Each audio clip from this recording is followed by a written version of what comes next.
Chapter 4 भौगोलिक स्थिति। भारत का उद्भव। 4 करोड़ साल पहले भारतीय उपमहाद्वीप एक भौगोलिक इकाई के रूप में उभरा। मूल रूप से प्राद्वीपीय भारत को अंटार्कटिका, अफ्रीका, अरब और दक्षिण अमेरिका के साथ दक्षिणी सुपर महाद्वीप का एक हिस्सा माना जाता है, जिसे गोंडवाना लैंड कहा जाता था। पहले गोंडवाना लैंड उत्तरी अमेरिका, ग्रीनलैंड, यूरोप और हिमालय के उत्तरी एशिया में विशाल उत्तरी महाद्वीप वाले लॉरेंशिया के साथ मिलकर पैंजिया नामक भूमि का गठन हुआ। फिर गोंडवाना लैंड और लॉरेंशिया अलग भूभाग बन गए। भौगोलिक हलचल के कारण अलग अलग भूभाग टूटकर बिखरने लगे, जिससे प्राद्वीपीय भारत सहित विभिन्न भौगोलिक इकाइयों का निर्माण हुआ। ये प्रक्रिया लगभग 22.5 करोड़ वर्ष पहले शुरू हुई और 4 करोड़ वर्ष पहले भारत एक अलग इकाई के रूप में बना। 5.8 से 3.7 करोड़ वर्ष पूर्व भारत उत्तर में स्थानांतरित होकर यूरेशियन महाद्वीप में शामिल हो गया। पुराने समय की तुलना में भारत का हिमालयी सीमा नवनिर्मित है। हिमालय का निर्माण 4 चरणों में हुआ है। अंतिम शिखर का निर्माण प्लेस्टोसीन युग में हुआ है, जिसका काल 20 लाख वर्ष पूर्व से लेकर ईस्वी पूर्व 12,000 तक माना जाता है। हिमालय की नदियों ने भारत में गंगा तटीय इंडो गैंगेटिक समतल मैदान बनाने में महत्वपूर्ण भूमिका निभाई, जिससे प्लेस्टोसीन युग में जलोढ़ का निर्माण हुआ। अगर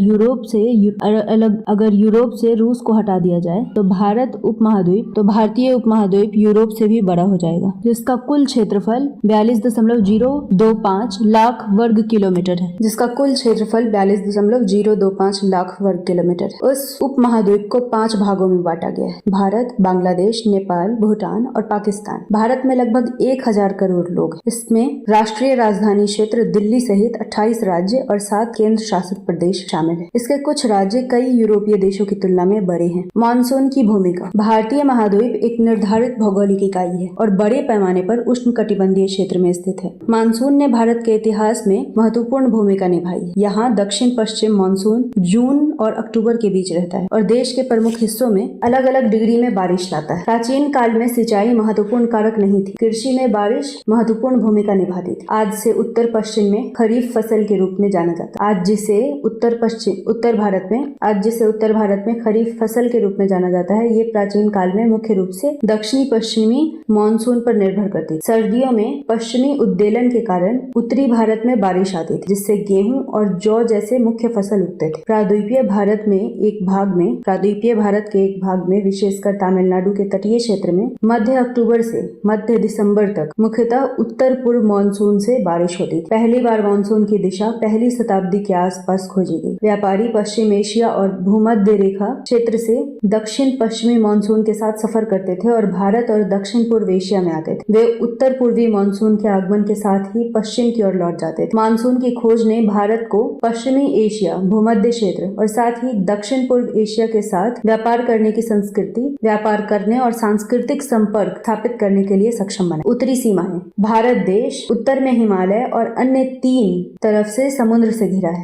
भारत देश उत्तर में हिमालय से और अन्य 3 तरफ से समुद्र से घिरा है। मध्य एशिया होते हुए साइबेरिया से आने वाली कड़ाके की ठंड से हिमालय देश की रक्षा करता है। ये उत्तरी भारत की जलवायु को पूरे साल काफी गर्म रखता है। चूंकि समतल मैदानी इलाकों में बहुत ठंड नहीं पड़ती, इसलिए लोगों को भारी कपड़ों की जरूरत नहीं पड़ती और लंबे समय तक खुले में रह सकते हैं। दूसरा, हिमालय उत्तर से होने वाले आक्रमणों को रोकने के लिहाज से पर्याप्त ऊंचा है। ये पूर्व औद्योगिक काल में विशेष रूप से सच था, जब संचार बहुत मुश्किल था। हालांकि उत्तर पश्चिम में हिमालय की दक्षिणी दिशा तक फैलने वाली सुलेमान पर्वत श्रृंखलाओं को खैबर, बोलान और गोमल दर्रों से पार किया जा सकता है।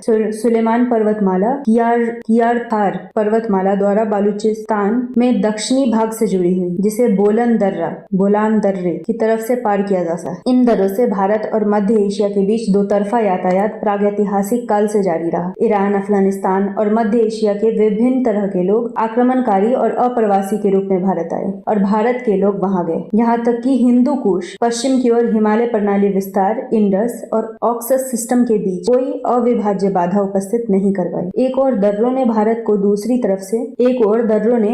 दूसरी तरफ के मध्य एशिया और पश्चिमी एशिया के बीच व्यापार और सांस्कृतिक संपर्क स्थापित करने में सुविधा बनाई। हिमालय में कश्मीर और नेपाल की घाटियां बसी। सभी तरफ से ऊंची पहाड़ियों से घिरी कश्मीर की घाटी ने अपनी अलग दुनिया विकसित की, लेकिन यहाँ कई दर्रों से पहुंचा जा सकता है। ठंड के कारण यहाँ के कुछ लोग समतल मैदान इलाके में जाने के लिए मजबूर मजबूर हुए। ग्रामीण ठंड के कारण यहाँ से कुछ लोग समतल मैदानी इलाके में जाने के लिए मजबूर हुए, जबकि ग्रीष्म ऋतु में उन मैदानी इलाके के चरवाहा यहाँ आने के प्रति आकर्षित हुए। मैदानी इलाका और घाटी के बीच आर्थिक और सांस्कृतिक संबंध भी जारी थे। केंद्रीय एशिया के निकटवर्ती क्षेत्रों में बौद्ध धर्म के संचरण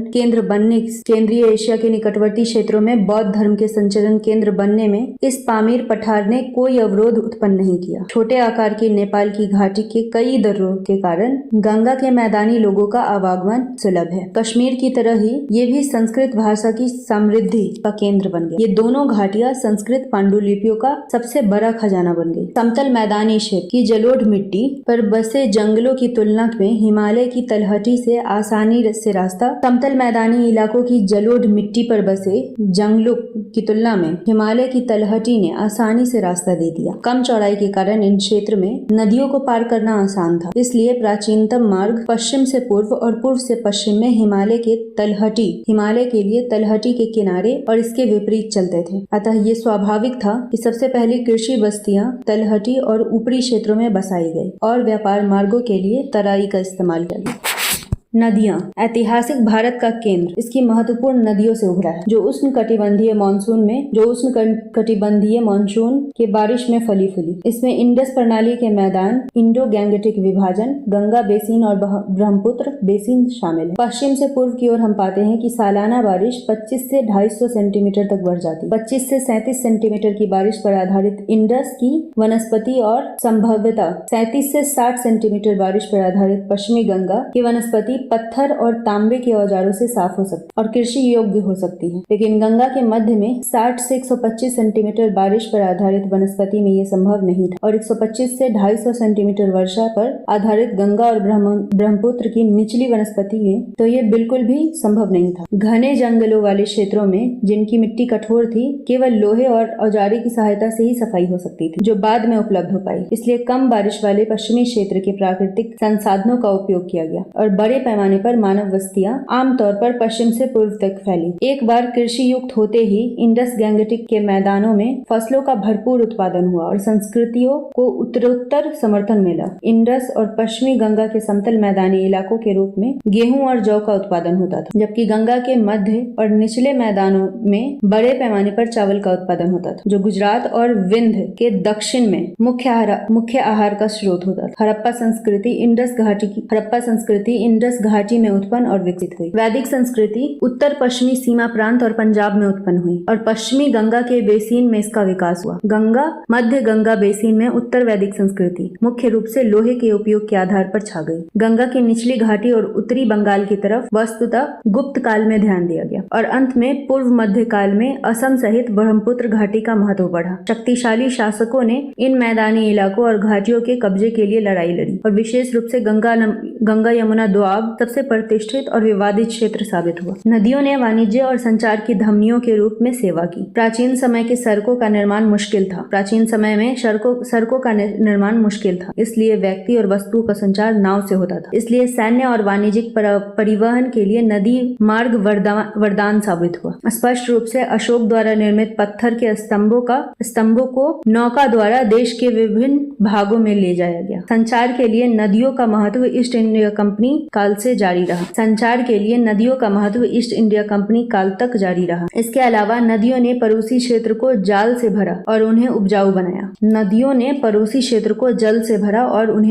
बनाया। उन्होंने नहरों में पानी की आपूर्ति भी नदियों से की। हालांकि इन नदियों के जरिए बाढ़ भी आई, जिसने समय समय पर उत्तरी मैदानी इलाकों में शहरों और गांवों को नष्ट कर दिया और इसलिए कई प्राचीन इमारत को पूरी तरह से बहा दिया और वे नष्ट हो गए। फिर भी हस्तिनापुर, प्रयाग, वाराणसी और पाटलिपुत्र जैसे महत्वपूर्ण शहर और राजधानी नदियों के तट पर स्थित। आधुनिक समय में शहरी क्षेत्र सड़क और रेलवे जंक्शनों पर या तो औद्योगिक या खनन क्षेत्र में स्थित, लेकिन पूर्व औद्योगिक समय में ज्यादातर शहर नदी किनारे और जंक्शन यानी प्रयागों पर स्थित। कुल मिलाकर ये नदियां ही थी जो राजनीतिक और सांस्कृतिक सीमाओं को रेखांकित करती थी, जो पर्वतों द्वारा भी निर्मित थी। इस प्रकार भारतीय महाद्वीप के पूर्वी भाग में कलिंग के रूप में जाने वाला क्षेत्र उड़ीसा के तटीय क्षेत्र क्षेत्र से होते हुए उत्तर में महानदी और दक्षिण में गोदावरी के बीच स्थित था। इस प्रकार आंध्र प्रदेश मुख्यतः उत्तर में गोदावरी और दक्षिण में कृष्णा के बीच स्थित। इस युग की शुरुआत में सातवाहनों और उनके उत्तराधिकारियों के समय कस्बों और बंदरगाहों की प्रमुखता के कारण इन दो नदियों द्वारा मुहानों पर बनाई गई डेल्टाई समतल मैदानों की महत्ता बढ़ गई। अंततः तमिलनाडु का प्रमुख भाग उत्तर में कृष्णा और दक्षिण में कावेरी के बीच।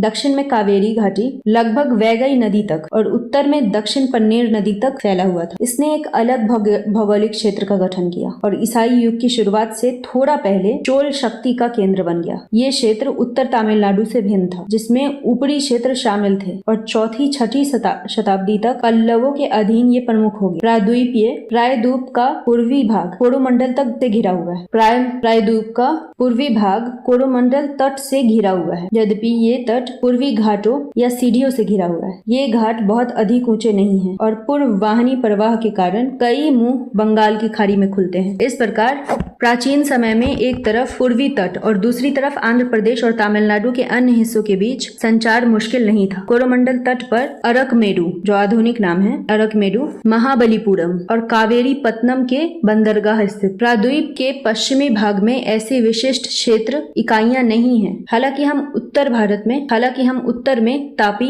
दमन गंगा और दक्षिण में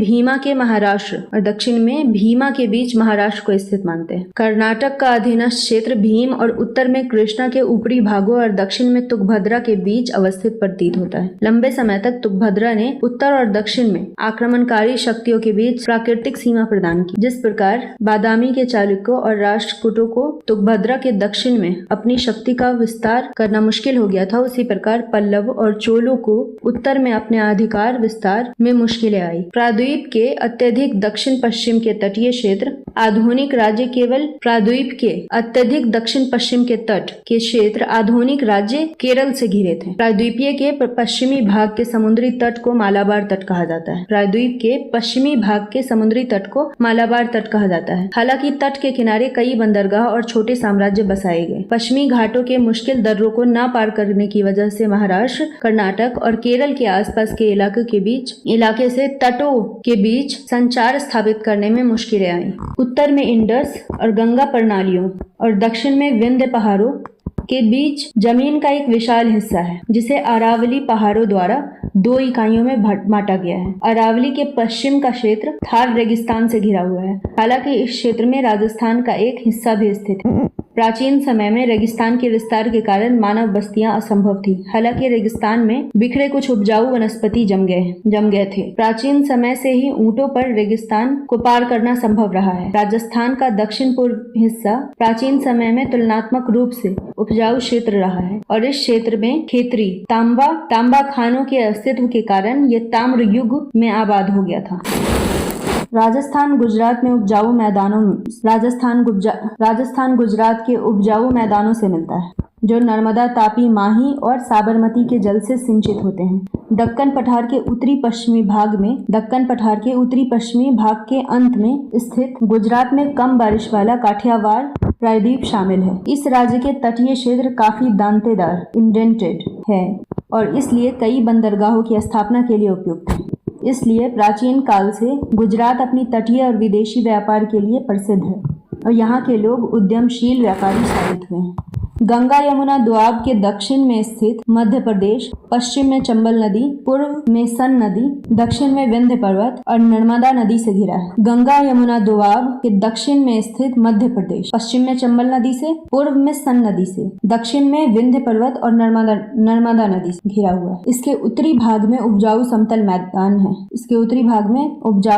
मैदान है। वर्तमान में मध्य प्रदेश देश का सबसे बड़ा राज्य है और मोटे तौर पर इसे दो भागों में विभाजित किया जा सकता है, पूर्वी और पश्चिमी भाग। पूर्वी हिस्सा ज्यादातर विंध्य पहाड़ियों से घिरा हुआ है।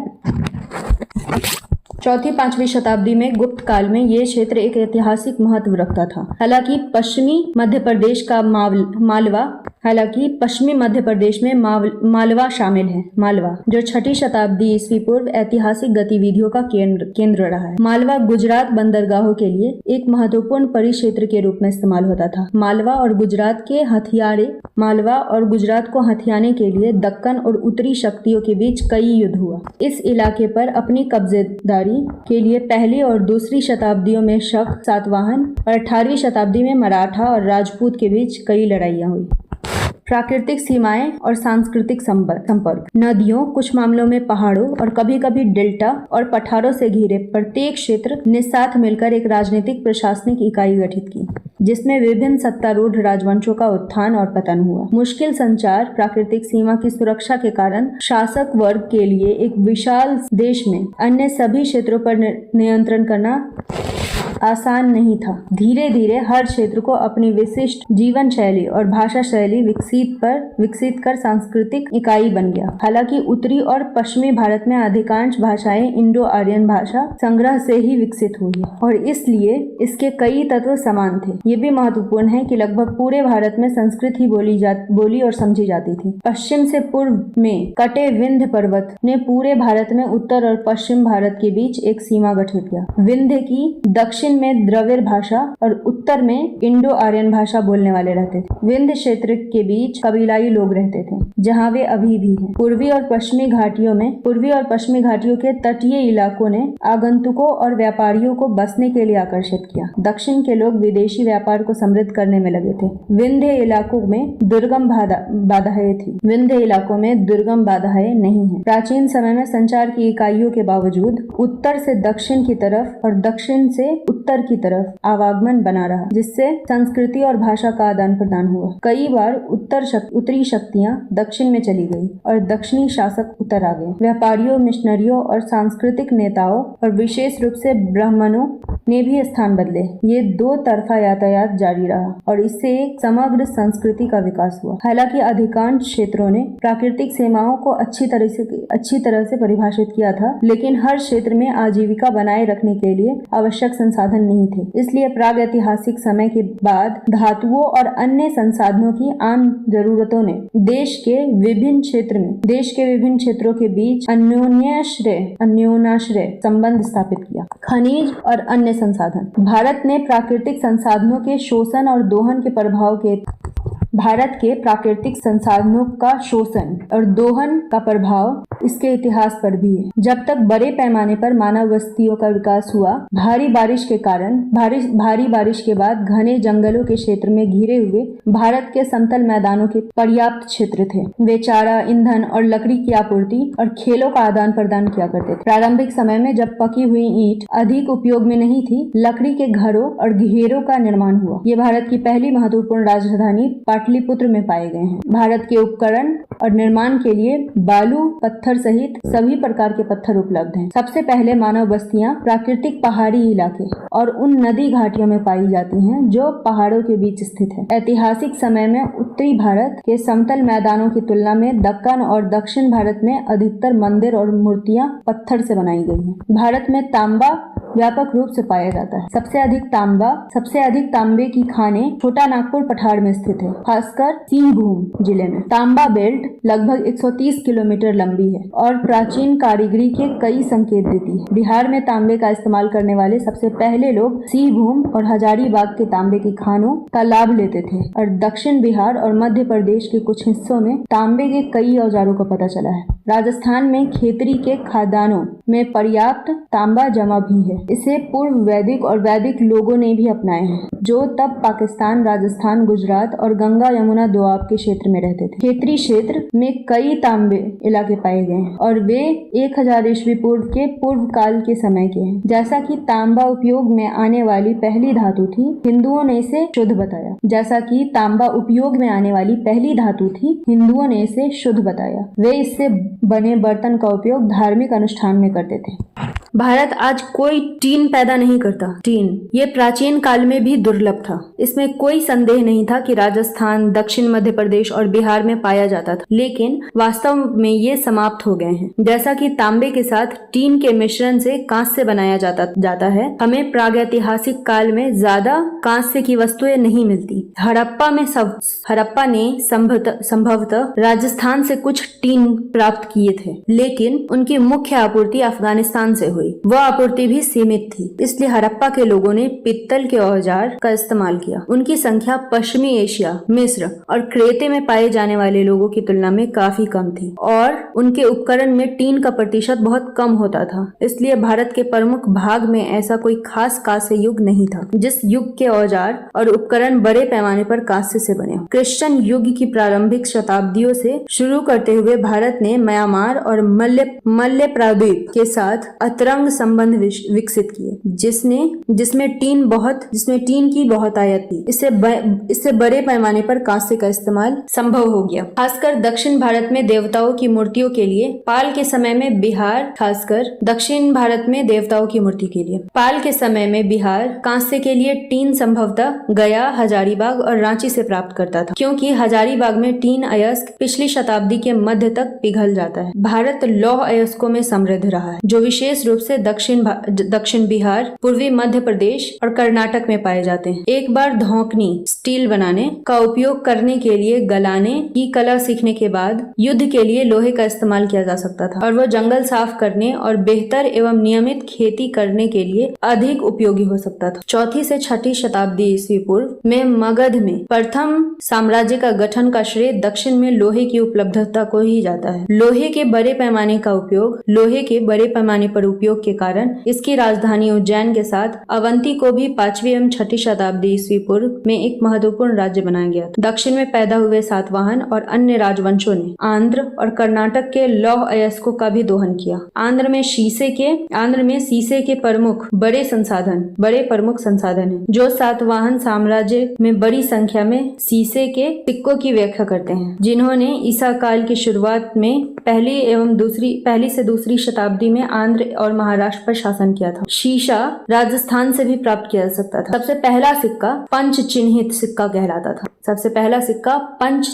सिक्का कहलाता था। मोटे तौर पर चांदी का बना था, हालांकि ये धातु शायद ही कभी भारत में पाई जाती। चांदी खाद्यान्नों की शुरुआत मुंगेर जिले के खड़गपुर पहाड़ियों में हुई थी। अकबर के शासन काल तक उसका उल्लेख किया गया है। बिहार में पाई जाने वाली शुरुआती पंच चिन्हों वाले सिक्कों में धातु के तौर पर चांदी के उपयोग का उल्लेख मिलता है। हिमालय से निकली नदी की धाराओं द्वारा लाए गए स्वर्ण चूर्ण की बड़ी मात्रा मैदानी इलाकों के नदी तट से जमा हो गई थी। इसे प्लेसर कहा जाता है। हिमालय से निकली नदी की धाराओं द्वारा लाए गए स्वर्ण चूर्ण की बड़ी मात्रा मैदानी इलाकों के नदी तट से जमा हो गई थी। इसे प्लेसर कहा जाता है। सोना कर्नाटक के कोलार गोल्ड फील्ड में पाया जाता है। ईस्वी पूर्व 1800 में नवपाषाण युग में सोने का सबसे शुरुआती निशान कर्नाटक में पाया गया। दूसरी शताब्दी ईस्वी पूर्व की शुरुआत तक हमें इसके दोहन का कोई संकेत नहीं मिलता। कोलार के दक्षिण कर्नाटक के गंगा शासकों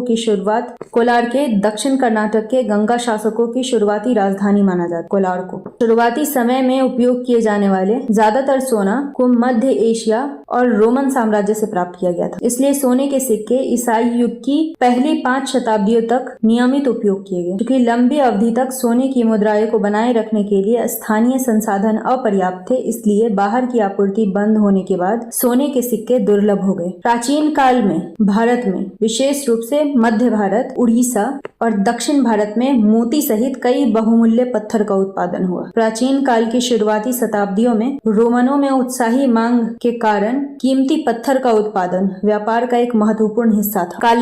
कालक्रम बीपी 4 करोड़ वर्ष बीपी भारतीय महाद्वीप का उदय 20 लाख से 1200 बीपी हिमालय उत्थान का अंतिम चरण 1800 ईस्वी पूर्व कर्नाटक में स्वर्ण प्राप्ति के पहले संकेत 1000 ईस्वी पूर्व खेतरी ताम्र इलाके का सबसे प्राचीन समय 1 शताब्दी ईस्वी सन मानसून की दिशा की खोज। 5वां चैप्टर है पारिस्थितिकी और पर्यावरण।